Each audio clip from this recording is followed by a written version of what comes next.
Good morning. This is Mike Palmer from Mike Palmer Homes. Wanted to make another video log here. We have a floor system just completed. So I wanted to point out some things. People seem to really be responding to the videos I make because it just kind of increases awareness and shows people what we look for. We look at this through the eyes of a builder. Anyway, we have a brand new floor system. Floor system's just sheathed. I was here last night and just noticed how pretty this looked, at least from my eyes. Anyway, a few things I want to point out. With this lot here, see, that's the high side of the street up there. And that's typically where we put our driveway.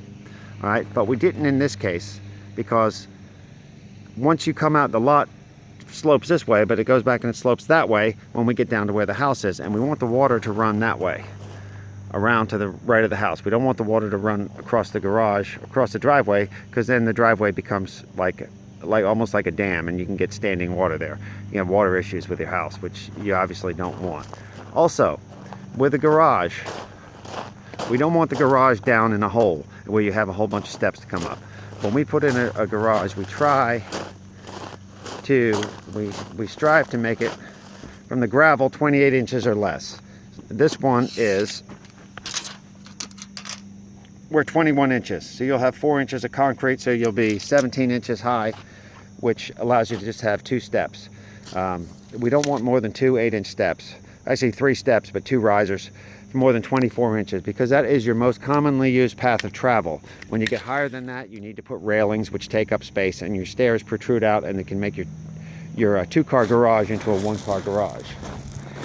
In our garage here, this is actually going to be a 3-car garage, but I like to put the gravel in first while we build. Then we build everything. We don't pour the concrete till the end, till after the paint and sheetrock is done, so it doesn't get, so your concrete doesn't get all dirty and filthy, so it's as clean as possible when you take over the home.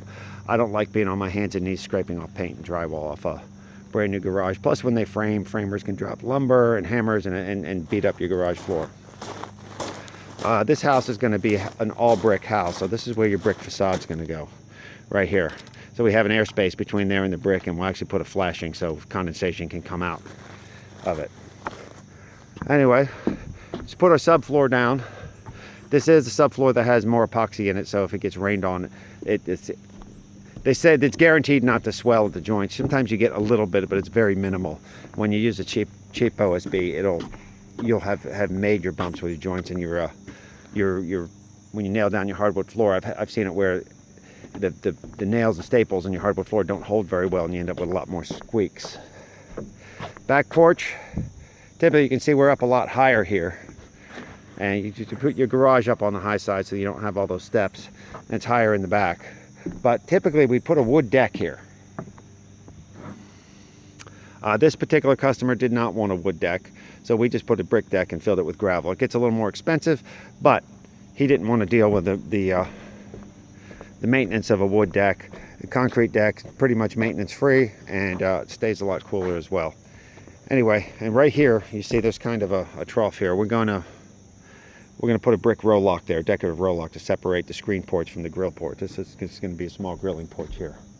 But we like to fill it with gravel now, so it gets walked on, it gets rained on, and does all the compacting it's going to do, and the vibrating it's going to do during the construction process. We also backfill for drainage around the garage. We do that before we drop this lumber. If you don't do it if you drop the lumber first, you're never going to get another clear shot at this to where you can get a bobcat in here and do the grading the way it needs to be done till the end. And we like to do it early, once again, so it does all the settling and compacting. It has more chance to settle and get rained on, walked on, etc. So when you come and do your final grade at landscape time, you just have minimal dirt to move, and you don't end up, you try to keep any drainage issues in the future to a minimum. Anyway, I just love looking at this floor. See how all the labels line up. Everything's done nice and neat. This is a real pretty job that my framers did. Anyway, we hope you. Oh, one more thing I want to point out here. Right here, this recessed floor. See how the floor is lower? This is actually going to be where the master bathroom is, and we're doing a custom shower. We call it a car wash style. There's going to be a wall right here. It's going to come up and you're going to have your two vanities here. So you walk behind the kitchen sinks and then this will be your shower. Now this has to be recessed because we put a concrete wet bed here. There's going to be no doors. So they call it kind of a cave shower, where the water has to drain, so we have to slope it down to a drain, and we don't want to have a step up to do that. So we recess the floor at this stage so you can just walk right in and not have any steps.